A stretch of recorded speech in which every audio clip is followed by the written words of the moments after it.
Hello, welcome back. Getting quite the pile of boughs there now, eh? It's November the 15th now, and I decided that I would do a video to put out for you today.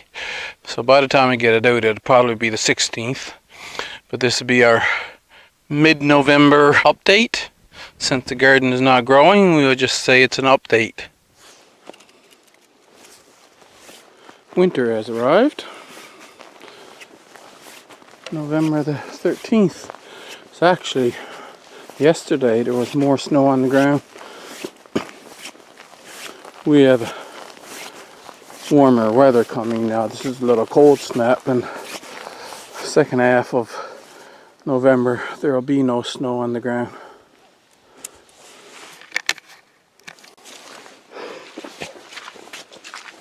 I was saying to myself earlier that, well, gardening is over for this year. No more gardening work. I was just going to go with the forestry, but then I remembered this.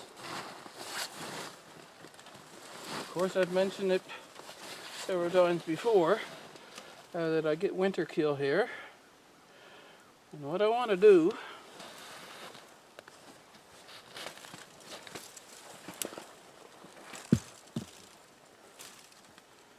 now that the leaves are falling on it,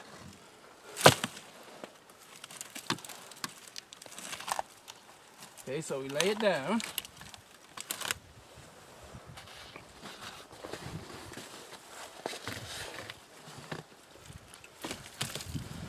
And we put those two over it. I have to go around because I have some sticking out here. That one was dead anyway, but there's a live one here.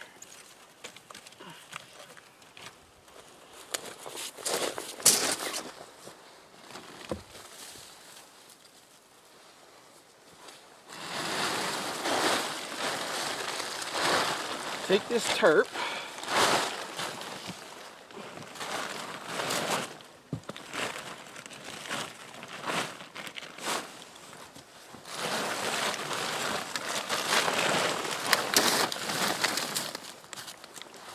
put it over the top.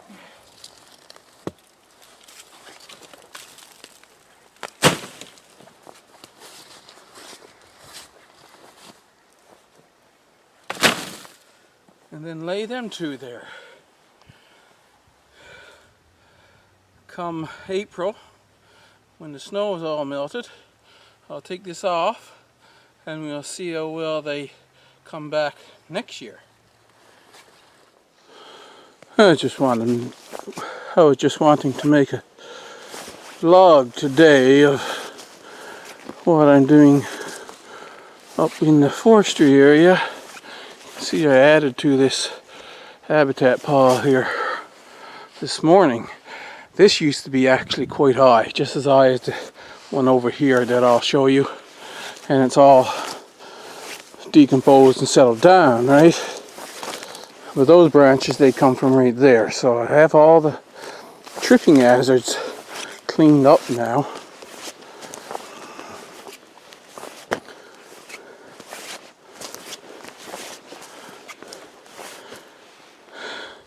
Down there, those branches by the birch, they were further down over the hill, so it was getting a little too difficult to check them up to that pile, so I just made a little habitat pile right there.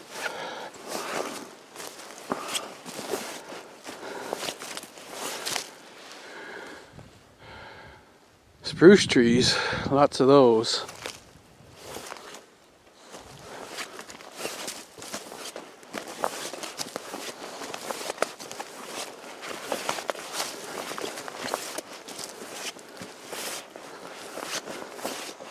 Going to come up afternoon and pick up these little pieces.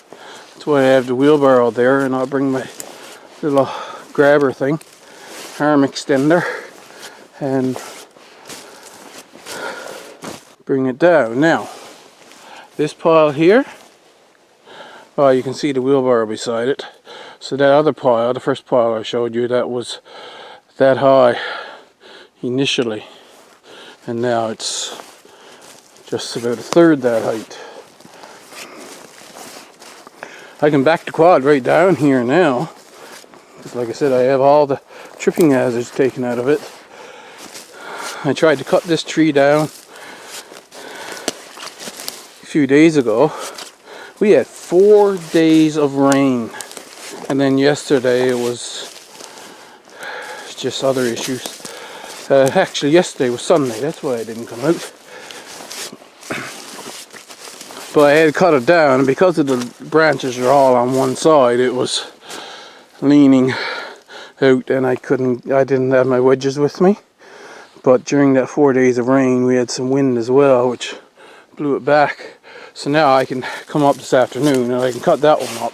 And this one was another one that had fell that way because of the way the branches were, and was caught up in the tree. So that should be fairly dry, and I can get that now.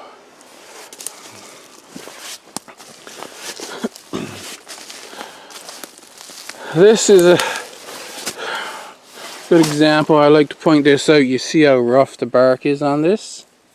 Now it's not a very big tree, but then you go over here and the bark is nice and smooth. That one is a little warm, but it's still fairly smooth. And this is what happens. This is what I call a old growth style bark. Not that that tree is old growth, it's just that it's being outcompeted by the trees on either side of it, so it's not growing very fast, and maybe it's not growing at all now. It does have green branches out that way. So I was standing here after I cleaned up, and I was looking it over, this leaning birch I was thinking about taking down.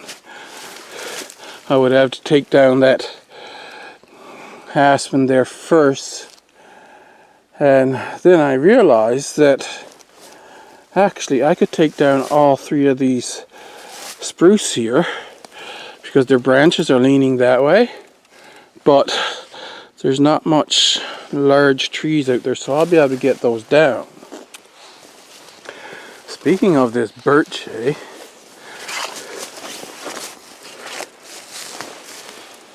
you see the icicles came up out of this stump and ran down there.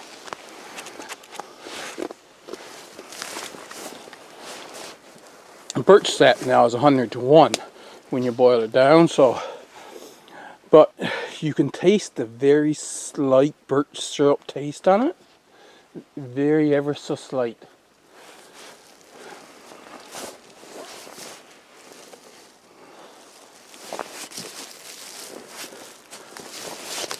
So yeah, I come up in the afternoon, I'll level off those stumps, and I'll be able to bring the quad right down here once I get these trees down and cut up. Right now what I'm going to do, I'm going to take my saker saw and see how far the battery will take me, and I'm going to cut up some of these limbs while they're hanging off the tree like this, and then of course I'll continue with the chainsaw afterwards.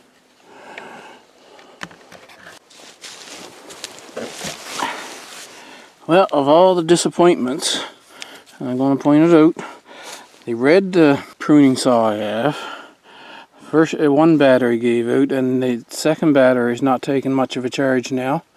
And I was cutting away with this, and the guide came apart.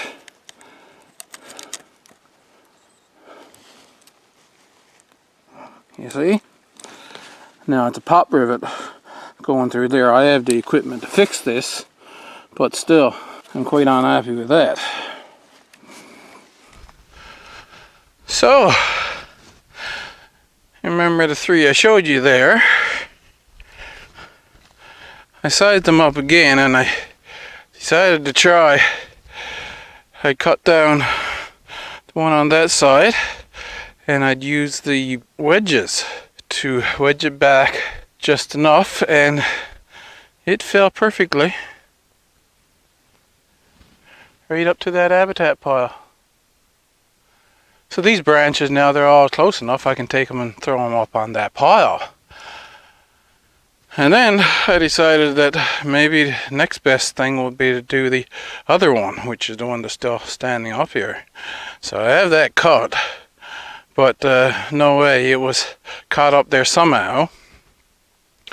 And it leaned over into that aspen. So after struggling with that for a while, I cut down the center one, and that's outside there now. And so this is the next morning now, and this is what I have. You see, it looks like it could come down, and maybe if I had the winch on my quad, I got the cable off the winch right now, but I might be able to pull it out. But it is caught right up there in the top in that aspen. If you see the base of the aspen tree, how the aspen is leaning that way, while the spruce now is leaning that way.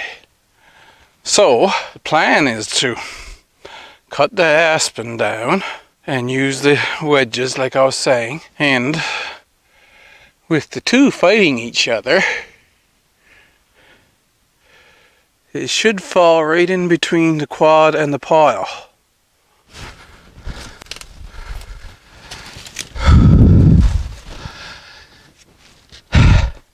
This is a good opportunity now. I was going to show you one time before how I used the wedges to wedge a tree over, and the wind caught the tree and prevented me from doing that.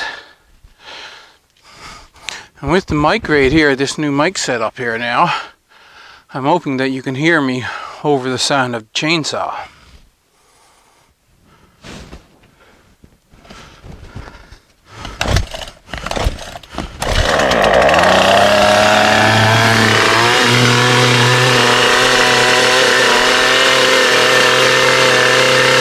So,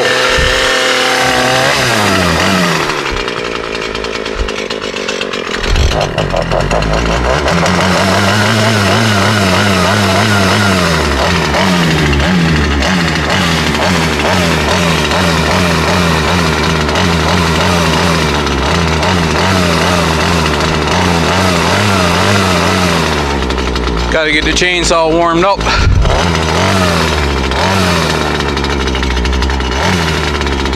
First step, I had to look where do I want it to fall. Put the chainsaw perpendicular to that.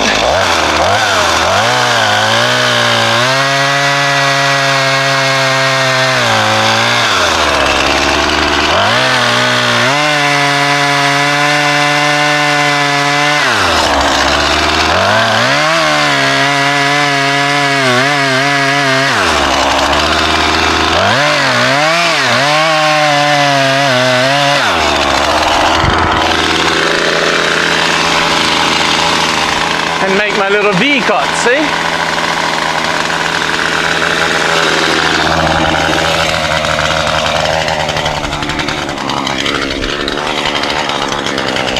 Now I go in behind, just a little above where I cut the V cut, and I'm going to cut down toward the V cut.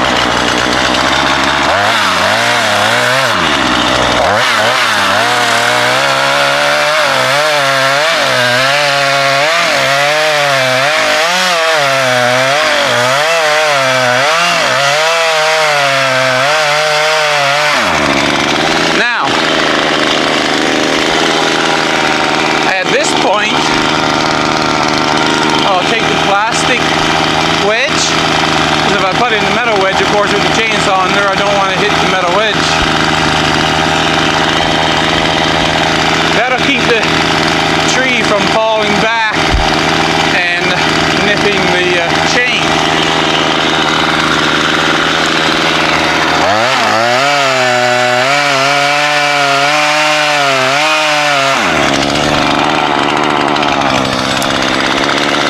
Drive it in a little bit.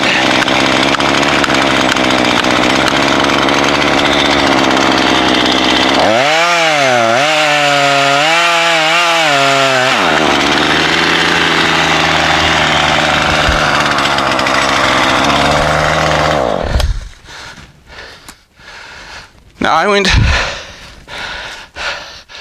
a little too low.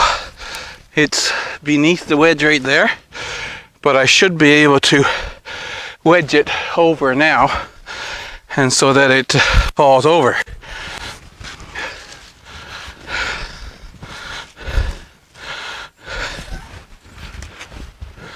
What I need to do, I have an escape route right here. Once this tree starts to fall, I'll just go down behind this spruce.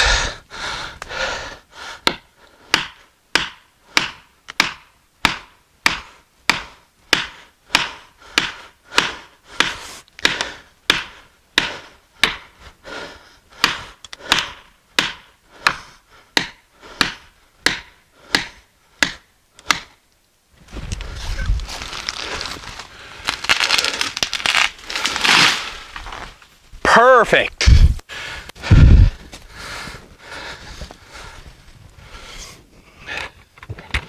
You can't see it from here, but you see right at the edge of the habitat pile. Well, the aspen is on this side of the habitat pile and the spruce is on the other side. Perfect shot.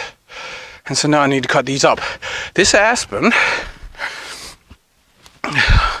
I've mentioned it before. Unfortunately, I probably destroyed this young tree here. Hopefully not. But it's not rot resistant at all. And in my opinion, it doesn't make good firewood. Some people says it does. I did mention, I think earlier here, that basket makers can use this. And I may try to see how the pieces come apart. But what this does make is you make it into a lumber and you dry it out, and it's a hard, very light lumber. So perfect for shelving if you get a good coating over it to prevent any moisture from getting in.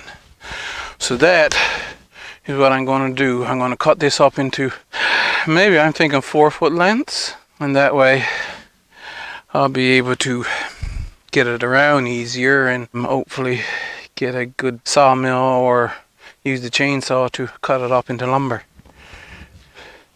That one over there now, that'll be firewood.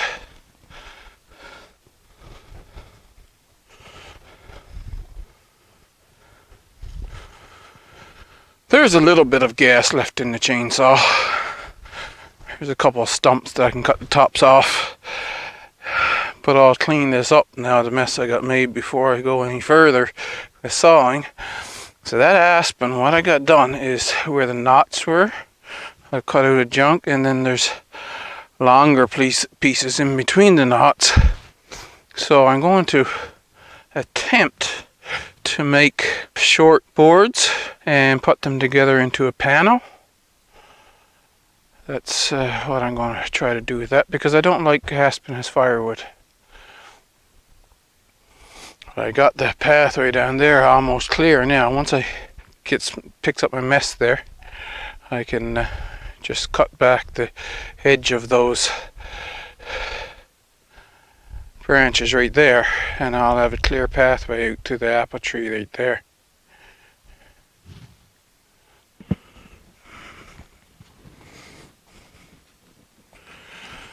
Got the boughs all picked up, except for right down there. I'll take up all this wood first, and the next step is going to be go around and anything that is firewood. So I might have a cord of wood by the time I picks up all those little pieces. The pile is getting big. I haven't an odd over it.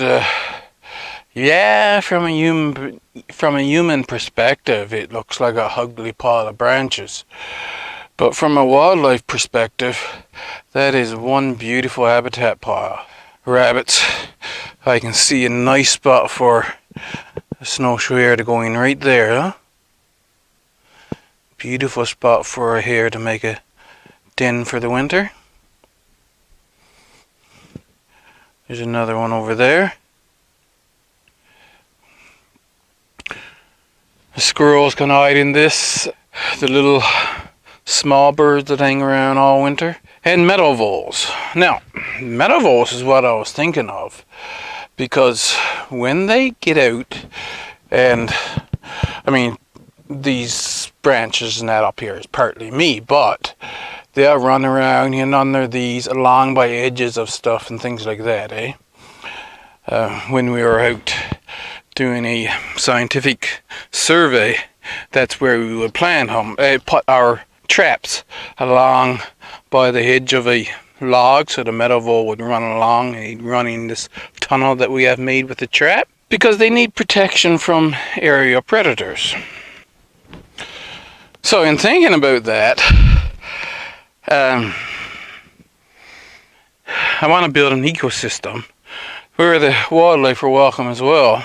And now I've got this clear cut here. I would like to pick up as much of the wood that I can use for firewood as possible.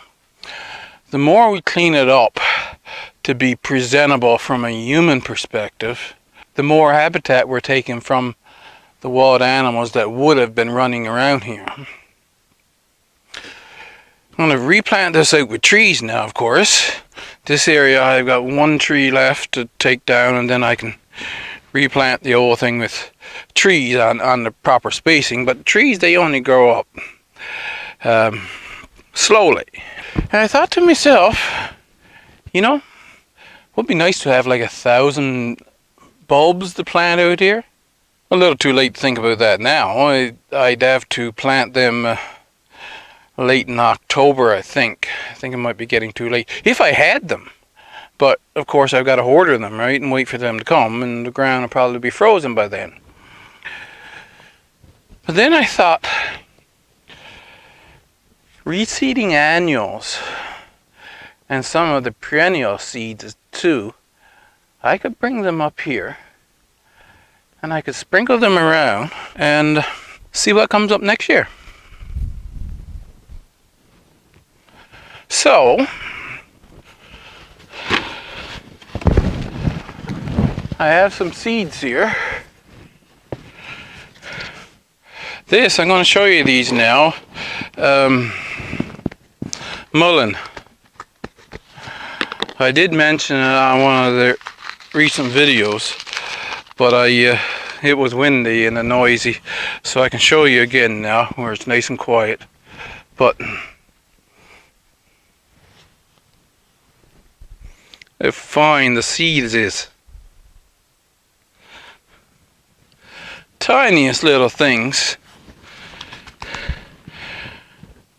All of this seed and what I spread down there come from 3 plants. So this is mullein. Mullein is a perennial, but they spread by seeds. And the idea, since this is rough, I should be able to just take some seeds and just see what comes up next year.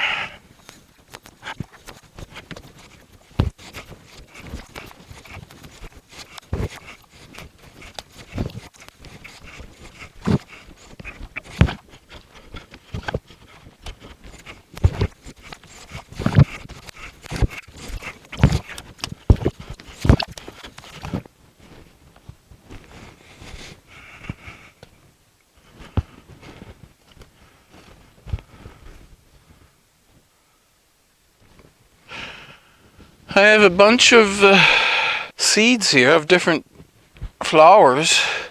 None as much as I had with the mullein, but I have a few California poppy. This is lamb's quarter. Quite a few of those there. The red-rooted amaranth. False sunflower. Now I don't know if the birds will take these because of course they're like sunflower seeds. See, but they're of course very small, but big enough that if a bird sees it, he's going to take it. From the time they come out of the ground, they look like a tiny sunflower plant. They grow about 2 feet high. All this shape of a sunflower, and the flower itself looks like a tiny sunflower. And it's called false sunflower. Did I mention marigolds?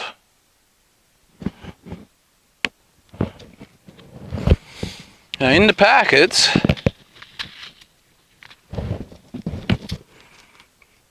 Cosmos is a reseeding annual, so I can plant those now and see if they'll come up in the spring. Columbine spreads by seeds, so I can do the same. Poppy.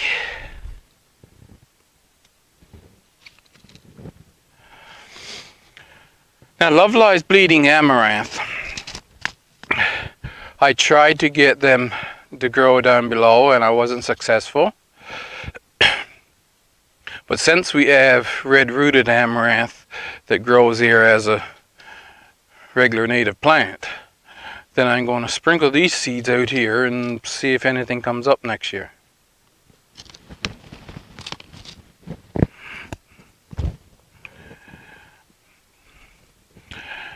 And then I add some more delphinium here that I'm going to sprinkle. So now the plan is that I'll sprinkle those out. And if I get quite a few growing, and I might get some more to put more seed out, but that will be cover before the trees get up any size. That'll be cover for the small mammals that's running around here, and I won't have driven them out of the area entirely.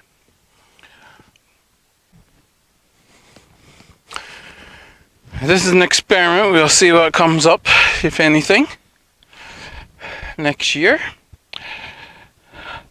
I came up here this morning and I measured.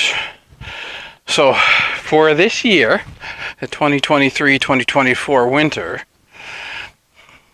this is the area that all my firewood come from. So from those trees there over to the last tree I cut over there is approximately 40 meters. Now this is a little bit of a odd shape, of course. It's not perfectly square. So I measured out to where the roadway is there and came down, just down to that fir tree. So that was 19 meters. So I was saying 40 by 20 meters. That's 800 meters squared. Then I went on Google Maps. The entire area that I want, what I'm calling the forest garden, is 12,800 meters, something like that. Divide that by 800, that'll give you 16 years. Now what's standing already is a little over 8,000 meters, so 10 years worth of cutting left here, which is a little short because how old was this tree that we cut down here? Don't remember now, but I'm pretty sure it was over 45 years. So I would want to double that at least. That 16 years, the entire area. If you could get 30 years before you'd have to recut, then that would be sustainable. Of course, I'll be planting trees. It'll grow back faster than just letting nature do its thing, because I'll be here tending to it. The flowers that I'm planting around and extra things while the trees are growing up is part of that as well. It'll fast track the building up of the humus and hence the fertility, right? So everything will grow faster. The birch, I don't know how fast they're going to grow because they come back from the stump, and I'll have to be coppicing those. But of course the root system now is already there, and you cut off the tree and then a whole bunch of shoots grows back. So this is the thing that going forward in years, science doesn't go instant, and it'll take many years. But we'll see how we're trying to get this. How much of a woodlot do you need under what kind of trees?